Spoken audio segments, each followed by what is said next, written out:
എനിക്ക് ഇപ്പോൾ ഓർമ്മ വരുന്നത് നമ്മുടെ മഹാകവി ചെങ്ങമ്പുഴ കൃഷ്ണപിള്ളയുടെ നാലുവരിയാണ്. കപടലോകത്തിൽ ആത്മാർത്ഥമായൊരു ഹൃദയമുണ്ടായതാണൻ പരാജയം.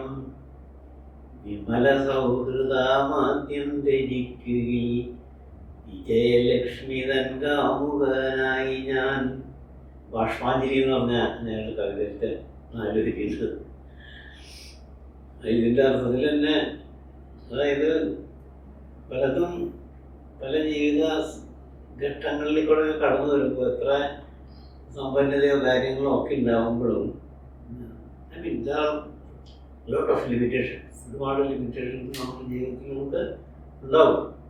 പക്ഷെ അതിൽ ഡിപ്രസ്ഡ് ആവാതെ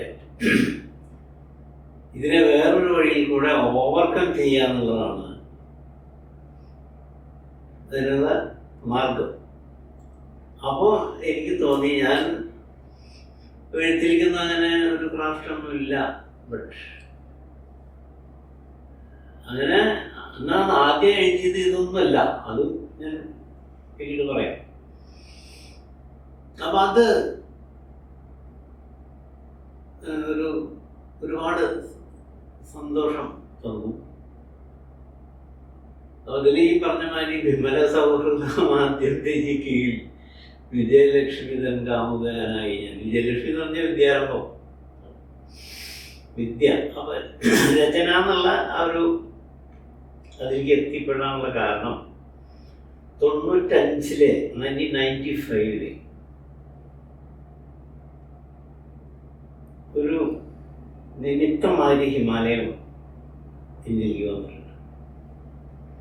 ഇത് ഞാൻ അധികം ഇൻ്റർവ്യൂവിലൊന്നും പറഞ്ഞിട്ടില്ല. അതെങ്ങനെയാണെന്ന് വെച്ചാൽ, അന്ന്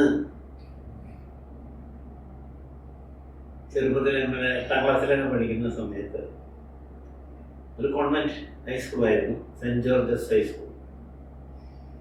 അതൊരു 1.5 കിലോമീറ്റർ വീട്ടിൽ നിന്ന് നടക്കല്. അന്നത്തെ മാർഗമൊക്കെ അങ്ങനെയാണ്, സെറ്റ് കൂട്ടിയിട്ട് നടക്കല്.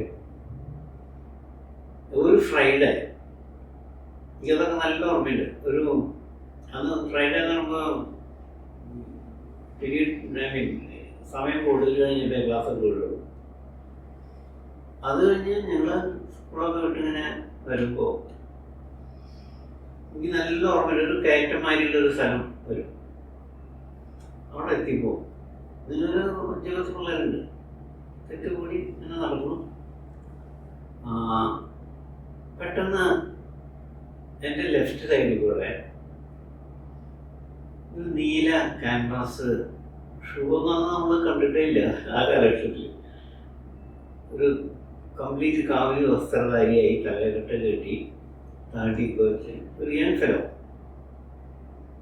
നടന്ന് നമ്മൾ ഒപ്പെത്തിപ്പോൾ, എനിക്ക് അന്ന് ചെറുപ്പത്തിലെ ഒരു പതിവുള്ളത്, അതൊക്കെ വീട്ടിൽ അത്രയും നിർബന്ധമാണ്. കാലത്ത് കുടി കഴിഞ്ഞ് കുടി തൊട്ടിട്ടേ സ്കൂളിൽ പോകുള്ളൂ. അപ്പം ആ കൂട്ടത്തിൽ കുറിയിലാണ് ഞാനാ. അപ്പം ഏതാണ്ട് നടന്ന് ഒപ്പെത്തി.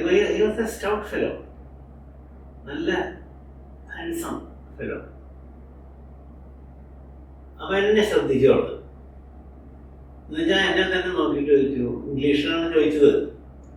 അന്നുണ്ടോ, നമുക്ക് 8ാം ക്ലാസ് വരെയുണ്ടോ ഇംഗ്ലീഷ് ഇതാകും. അപ്പോൾ മലയാളത്തിലാണ് പറഞ്ഞു. ഏത് ക്ലാസ്സിലാണ് പഠിക്കും? ഞാൻ 8ലുള്ളൂ.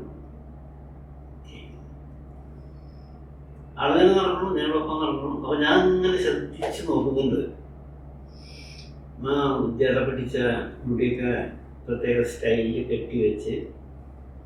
ഇന്നൊക്കെ ഞാൻ ആ ഫിഗർ ആലോചിച്ച് നോക്കുമ്പോൾ ഇത് വാസ് എ ഡിവൈൻ ഫെലോ. അങ്ങനെ ഏതാണ്ട് ഒരു 1/2 കിലോമീറ്ററൊക്കെ നടന്നപ്പോൾ അങ്ങനെ ഈ ബാക്കിയുള്ളവരോടൊക്കെ ആയിട്ട് അവരെന്നൊക്കെ ചോദിക്കുന്നുണ്ട്. പക്ഷെ ഞാൻ മുഴുവൻ ശ്രദ്ധിച്ചതും എന്താ പറയുക, ആ പേഴ്സണാലിറ്റി ഫിഗറിൽ. അപ്പം അതിൻ്റെ ഇടയ്ക്ക് ഒരു ചില പോക്കറ്റ് റോഡിൽ വരുമ്പോൾ കുറേ പിള്ളേരുകൾ ആ വഴിക്ക് തിരിഞ്ഞു പോകും. അങ്ങനെ ഞങ്ങളുടെ അവിടേക്ക് 1/2 കിലോമീറ്ററൊക്കെ എത്താനുള്ള ദൂരം ആയിപ്പോൾ ഇദ്ദേഹം എന്നോട് ചോദിച്ചു, ഇവിടെ എവിടെയെങ്കിലും അമ്പലക്കുളം ഒക്കെ ആയിട്ടുള്ള സ്ഥലം വരെ ഉണ്ട്. അപ്പോൾ എനിക്കത് അറിയായിരുന്നു. കാരണം ഞങ്ങൾ ശനി ഞാനും പന്ത് കളിക്കാൻ പോണ ഒരു സ്ഥലം ഈ മെയിൻ റോഡിൽ നിന്ന്, ഇത് തൃശ്ശൂർ പോയ റോഡാണത്, ഒരു 100 മീറ്റേഴ്സ് ഉള്ളൂ. അവിടെ ശനി ഞാനും ഞങ്ങൾ പിള്ളേർ പന്ത് കളിക്കാൻ പോയി. അപ്പോൾ അവിടെ വിശാലമായ ഒരു ക്ഷേത്രങ്ങളുണ്ട്, അമ്പലമുണ്ട്. അവരൊക്കെ ഇടിഞ്ഞ് കുറച്ചൊക്കെ ഇടിഞ്ഞ് പൊളിഞ്ഞ് അങ്ങനൊരു സന്ധ്യ വിളക്ക് വെച്ചു അത് പുറത്ത്. ഇത്രയേ ഉള്ളൂ. ഞാനത് ഈ 100 മീറ്ററോളം നടന്ന് ഈ സ്ഥലം കാണിച്ചു. ബാക്കിയുള്ളൊരു ഫ്രണ്ട്സൊക്കെ പോയി. ഞാൻ തിരിഞ്ഞ് നന്ദി എന്ന് പറഞ്ഞ ആളങ്ങോട്ട് പോയി. ഞാൻ വീട്ടിലേക്ക് പോയി. അവിടുന്ന് ഒരു ഓണക്കാലം, ഓണപരീക്ഷയൊക്കെ വരുന്നതിന് മുമ്പാന്ന് തോന്നുന്നുണ്ട്, കൊയ്ത്ത് കഴിഞ്ഞ് മെതി നടന്നുകൊണ്ടിരിക്കുക വീട്ടിൽ. ഒരു 10-30 മണിക്കാര് ഇത് ചവിട്ടി നെല്ലെടുത്തുകൊണ്ടിരിക്കുന്ന പ്രോസസ്സാണ്. അപ്പം അതിൽ പിന്നെ ഇങ്ങനെ വർത്തമാനം പറയുമ്പോൾ ഞാൻ ചെറുപ്പത്തിൽ എൻ്റെ കൂടെയുള്ള പ്രദേശത്തുണ്ട്, അവരൊക്കെ ഇങ്ങനെ കളിച്ച് നടക്കുന്നുണ്ടാവും. അപ്പോൾ ഒരു സ്ത്രീ പറഞ്ഞൊരു വാചകം, അത് ഞാൻ കഴിച്ചു. ഇങ്ങനെയാണ് പറഞ്ഞത്. അദ്ദേഹം വലിയ സന്യാസിയാണ്, വലിയ സിദ്ധനാണ്. ഒന്ന് ഊതി കൊടുത്ത് അപ്പം മാറും, എത്ര പേരാ വരുന്നത് എന്നൊക്കെ പറഞ്ഞു. അപ്പോൾ ഇത് ഞാനിത് ശ്രദ്ധിക്കാൻ കാരണം എന്താ, ഞങ്ങളുടെ കച്ചേരി അങ്ങാടിയിലെ, കച്ചേരി 7ാം ക്ലാസ് വരെ കച്ചേരി സ്കൂളിലാണ് പഠിച്ചിരിക്കുന്നത്. അവിടെ ഒരു തങ്ങള്, ഒരു മുസ്ലിം തങ്ങള് പകല് രാത്രി ഒന്നും ഉറക്കല്ലേ ആൾക്കെന്നാണ് പറയാറുണ്ട്. അങ്ങോട്ട് ഇങ്ങോട്ട് നടക്കുക, എന്തൊക്കെയോ ഭാഷകൾ പറയും, ചിലപ്പോൾ പൊട്ടിച്ചിരിക്കുക. അതിനൊരു പ്രത്യേക ക്യാരക്ടർ. ഇദ്ദേഹം ചില ഒറ്റമുറി മരുന്നൊക്കെ ചെയ്യുന്നൊക്കെ പറഞ്ഞിട്ടുണ്ട്. അപ്പം ഞാൻ വിചാരിച്ചു ഈ ചുരുട്ട് ബന്ധിച്ചുകൊണ്ടിരിക്കുന്ന സ്ത്രീകൾ പറയുന്നത് ഇതാവും വിചാരിച്ചു. പക്ഷെ എന്തോ ഞാനത് അവരുടെ അടുത്ത് എന്ന് ചോദിച്ചു. അപ്പോൾ പറഞ്ഞു, കുട്ടനൊക്കെ പന്ത് കളിക്കാൻ പോണ ആ പല്ലില്ലേ, അവിടെയാണ്. ഞാൻ പെട്ടെന്ന് എനിക്ക് സ്ട്രൈക്ക് ചെയ്തു. എനിവേ പിറ്റേ അതൊരു വെള്ളിയാഴ്ചയായിരുന്നു. പിന്നെ ശനി ഞായർ സ്കൂളില്ല. അപ്പോൾ ശനിയാഴ്ച ഞായറാഴ്ച പന്തലിക്ക് എൻ്റെ വീട്ടിൽ നിന്ന് കുറച്ച് വീടിൻ്റെ ബാക്ക് പാടത്തോട് ഇറങ്ങി കഴിഞ്ഞാൽ കുറച്ച് അവിടെ നേരത്തെ ചെന്നപ്പോൾ ആ ആൽത്തറയെ മൂടിയിരിക്കുന്നു.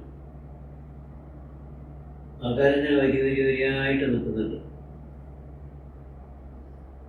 കുറച്ചു നേരം അപ്പോൾ എന്നെ കണ്ടിട്ടില്ല.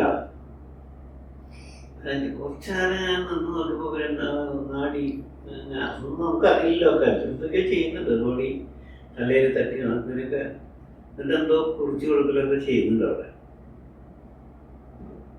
അങ്ങനെ ഒന്ന് തിരക്ക് കഴിഞ്ഞപ്പോൾ ആള് നോക്കിയപ്പോൾ എന്നെ കണ്ടു, എന്നെ വിളിച്ചു.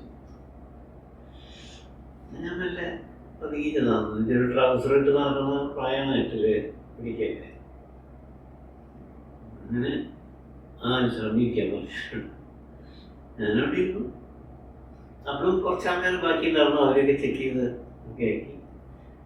അതിലൊരു കക്ഷികൾ ജാതകം കൊണ്ടുവന്നു. അത് നോക്കി എന്തൊക്കെ പറഞ്ഞു. എന്താണെന്ന് എനിക്ക് ഓർമ്മയില്ല. I was totally listening his personality. അങ്ങനെ അതൊക്കെ കഴിഞ്ഞ് എഴുന്നേറ്റ് ഞങ്ങളുടെ പന്തലി സെറ്റൊക്കെ വന്നു. അപ്പോൾ ഞാനും എഴുന്നേറ്റ് പന്തലിക്ക് നീങ്ങി. അപ്പോൾ ഞാൻ പോകുമ്പോൾ ആള് ഇങ്ങനെ അടിച്ചു. അത് കഴിഞ്ഞ് തുമ്പുറത്ത് പന്തലി കഴിഞ്ഞ് പലരും ആ വലിയ കുളമുണ്ട് അവിടെ.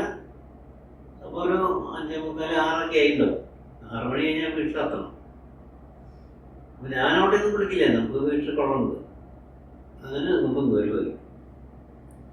എന്നിട്ട് മേത്തൊക്കെ തട്ടി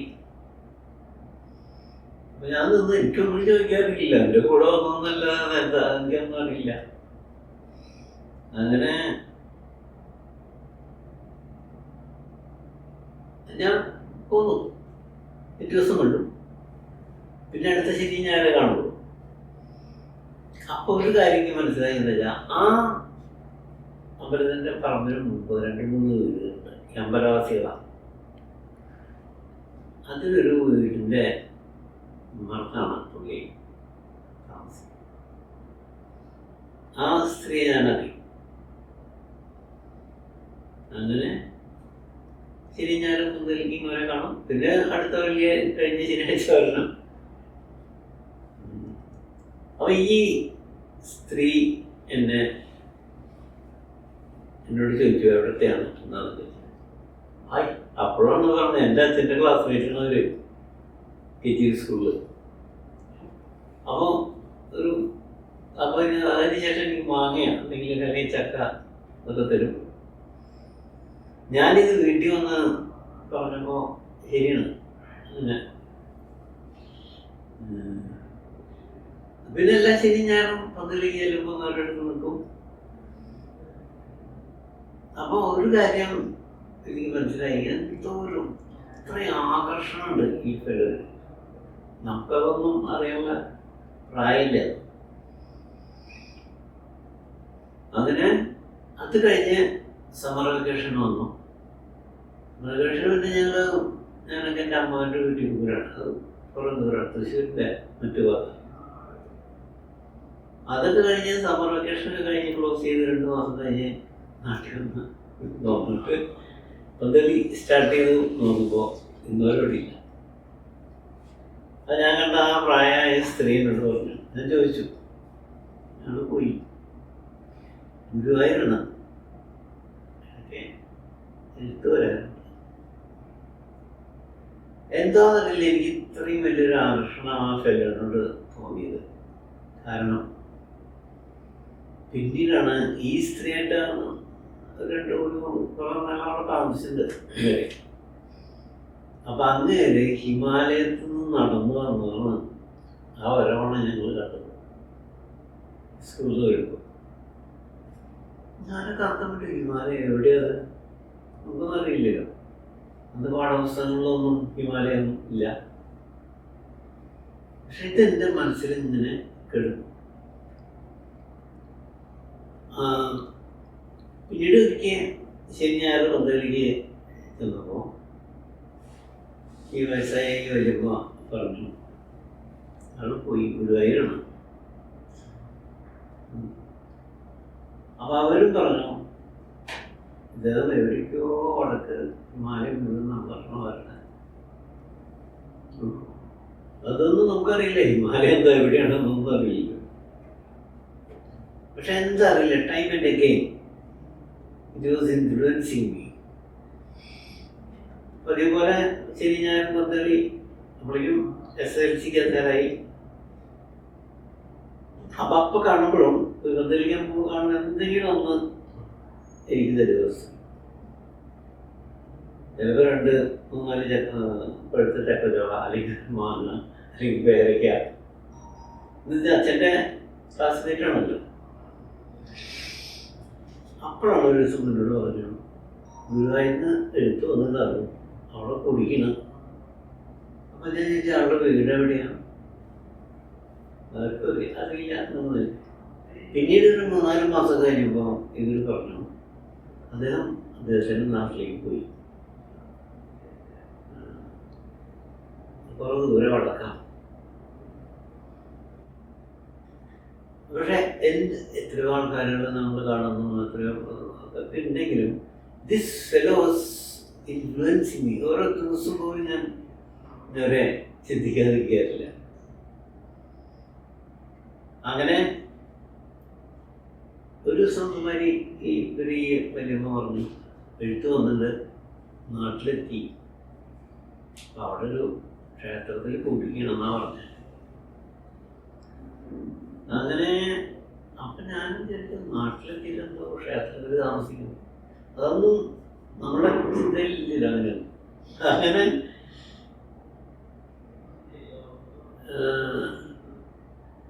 കുറെ കഴിഞ്ഞിട്ടാണ് പിന്നെ അത് ഡെവലപ്പ് ചെയ്തത്. ഞാൻ ഇടയ്ക്കിടയ്ക്ക് ചോദിക്കുമ്പോൾ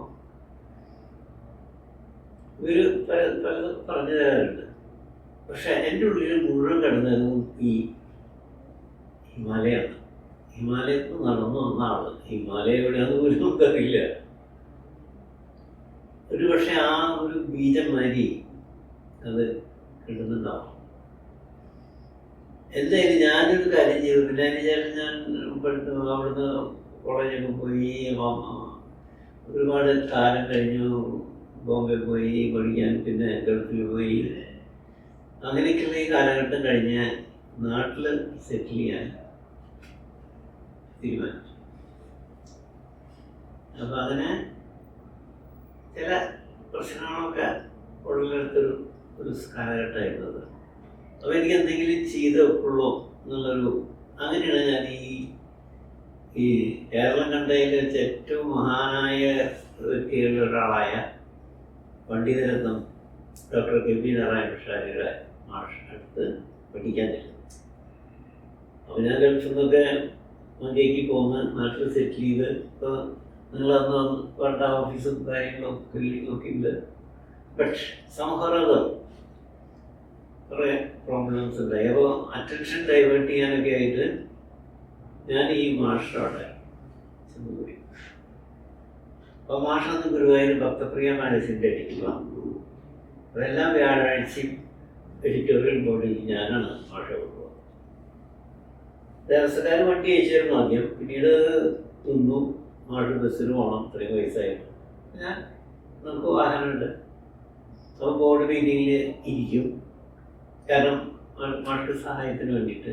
അപ്പോൾ അൺഒഫീഷ്യലായിട്ട് ഐ വാസ് വർക്കിംഗ്. അപ്പോൾ അന്ന് ആ ബോർഡിൽ ലീലാവതി ടീച്ചറുണ്ട്, ശങ്കുണ്ണിക്കുട്ടൻ മാഷുണ്ട്, കൊള്ളാടി ഗോവിന്ദൻകുട്ടിയുണ്ട്, ഉണ്ണികൃഷ്ണൻ പുതുകളുണ്ട്. അങ്ങനെ പ്രഗത്ഭനായൊരു ബോർഡാണത്. അപ്പോൾ മാഷ സഹായിയായിട്ടിരിക്കലാണ് എൻ്റെ പണി. അപ്പോൾ ആ ഇടയിൽ ഈ ഉച്ചയ്ക്ക് അവിടുന്ന് ഭക്ഷണം കഴിച്ച് ഗുരുവായൂർ ദിവസം ഭക്ഷണമൊക്കെ കഴിച്ച് മാഷ വീട്ടിൽ കൊണ്ടു നോക്കിയാൽ പിന്നെ ഫ്രീയാണ്. അപ്പോൾ ഈ പറഞ്ഞ മാതിരി, നേരത്തെ പറഞ്ഞ മാതിരി കപടലോകത്തിൽ ആത്മാർത്ഥമായൊരു ഹൃദയമുണ്ടായതാണ് പരാജയം. നല്ലത് ചെയ്തിട്ടുള്ളൂ, നല്ലത് എപ്പോഴും എന്നും എപ്പോഴും. അത്രയധികം സഹായങ്ങളും കാര്യങ്ങളും അന്നും ഇന്നും ചെയ്യുന്നുണ്ട്. ബട്ട് എവിടേക്കോ മിസ്സിങ്. അപ്പം മാഷു പറഞ്ഞു, അങ്ങനെ എന്നാൽ ഇവിടെ പഠിക്കാൻ കൂടാ, നമുക്ക് ആർഷഗ്രന്ഥങ്ങളിൽ കൂടെയുള്ളൊരു പഠനമാണ് അത്. അപ്പം ഈ ചെന്നപ്പോൾ അന്ന് നവാഗതരൊക്കെ വരുമ്പോൾ മാഷ് പറയും, എന്തെങ്കിലും ഒന്ന് എഴുതി കൊണ്ടുവരാ നോക്കട്ടെ, നിങ്ങൾക്ക് ഇഷ്ടമുള്ളത് കഥയോ നോവലോ എന്തെങ്കിലും കവിതയോ. അപ്പം അങ്ങനെ ഞാൻ എഴുതിയത് ഈ ബീജം എൻ്റെ ഉള്ളിൽ എടുക്കുന്നുണ്ടല്ലോ. ഇതും ആ വല്യമ്മ പറഞ്ഞ പല കാര്യങ്ങളൊക്കെ കൂടി ക്രോഡീകരിച്ച് 95 ഞാൻ ഇതിനൊരു നോവലേറ്റാക്കി എഴുതി. ചെറുകഥയല്ല, അതിൽ കൂടുതൽ 10-60 പേജ് തന്നെ ഹാൻഡ് റിട്ടൺ ഇതിൻ്റെ വരും. അപ്പം അതിന് ഞാൻ അപ്പൊ ഈ ഹിമാലയത്തെ കുറിച്ചൊക്കെ വായിച്ചറിഞ്ഞിട്ടുണ്ട്. അങ്ങനെ വടക്കെടുക്കുന്നു, ഭാരതത്തിന്റെ വടക്ക് ഭാഗത്ത് ഇങ്ങനെ അതൊക്കെ പിന്നെ പഠിച്ചിട്ടുണ്ട്. അപ്പൊ അവിടുന്ന് വരുന്ന ഈ ക്യാരക്ടറിനെ ഞാനൊരു നോവലേക്ക് വരും. അപ്പൊ എല്ലാവരും പുതിയത് വരണവർ എന്തെങ്കിലും എഴുതിക്കൊണ്ടിരുന്നു പറഞ്ഞ കൂട്ടത്തില് എന്റെ കോണികളൊക്കെ എന്തെങ്കിലും ചെറുകറിയൊക്കെ എഴുതി അതൊന്നും മാഷ് ഇതൊന്നുമില്ല എന്ന് പറഞ്ഞ് മാറ്റി വെക്കാൻ കണ്ടപ്പോ ഞാൻ തിരിച്ചെടുത്തല്ലേ ഞാനും മാറ്റിച്ചു. ഇതെല്ലാം ചെയ്യേണ്ടതെന്നുള്ള അർത്ഥത്തിലാണ് കൃഷി. എന്നോട് എൻ്റെ കോഴം വന്നപ്പോൾ ചോദിച്ചപ്പോൾ പറഞ്ഞു കഴിഞ്ഞില്ല, 10 മണി ആ ഭാഷയെ കൊണ്ടുവരലും കൊണ്ടാക്കലും ഇതൊക്കെ ഞാനാണല്ലോ. അപ്പോൾ സാധനം കൂടില്ല. ഞാൻ എഴുതിയത് ഈ സന്യാസിയുടെ ചരിത്രം. അതിനെനിക്ക് ഒരുപാട് ഫീഡ്ബാക്ക് ഈ വല്യമ്മയാണ്, അദ്ദേഹം എന്തായിരിക്കും. അപ്പോൾ ഓറലായിട്ടുള്ള അതിനെ ഞാൻ ഡെവലപ്പ് ചെയ്തിട്ടാണ് 95 ഞാൻ രചനയിലേക്ക് വരും. അപ്പം അതിൽ ഹിമാലയുണ്ട്. അത് ഇന്നും വെളിച്ചം കണ്ടിട്ടില്ല. കാരണം 95 എഴുതി വെച്ചെങ്കിലും പിന്നീട് എന്തൊക്കെയോ പല മിസ്സിങ്ങുകളൊക്കെ വന്ന് പലതും കാണലുണ്ട്. അങ്ങനെ അതിൻ്റെ ഇടയിലൊക്കെ ഒന്ന് വിട്ടുപോയി, കുറേയൊക്കെ ചെതൽ വന്നു. അപ്പോൾ അതിലൊക്കെ നശിച്ചു പോയിണ്ടാവും എന്നുള്ള ഒരു ധാരണയാണ്. ആ ഇടയിലാണ് ഈ മാസ്റ്റർ കൂടെ ഗുരുവായൂർ ദേവസ്ഥയിൽ മാസ്റ്റർ സഹായിയായിട്ട് വർക്ക് ചെയ്യുമ്പോഴാണ് ഈ കൈലാസ് മാനസരോവർ യാത്രയ്ക്കുള്ള അപേക്ഷ ഹിന്ദു പത്രത്തിൽ കാണും. അപ്പോൾ ഇത് ഞാൻ ബദ്രീനാഥിൽ അതിനിടയിലൊരു യാത്ര ആദ്യം ഈ ഹിമാലയയിൽ കിടന്ന് മതിക്കുന്നത് കാരണം ഒരു ചെറിയ ചാൻസ് കിട്ടിയപ്പോൾ ഞാൻ ബദ്രീനാഥ് കേദാർനാഥ് പോയി. കാശിയിൽ വെച്ചിട്ടാണ് അതിനുള്ളൊരു ഒരു ഉരുത്തിരിഞ്ഞു വന്നത്.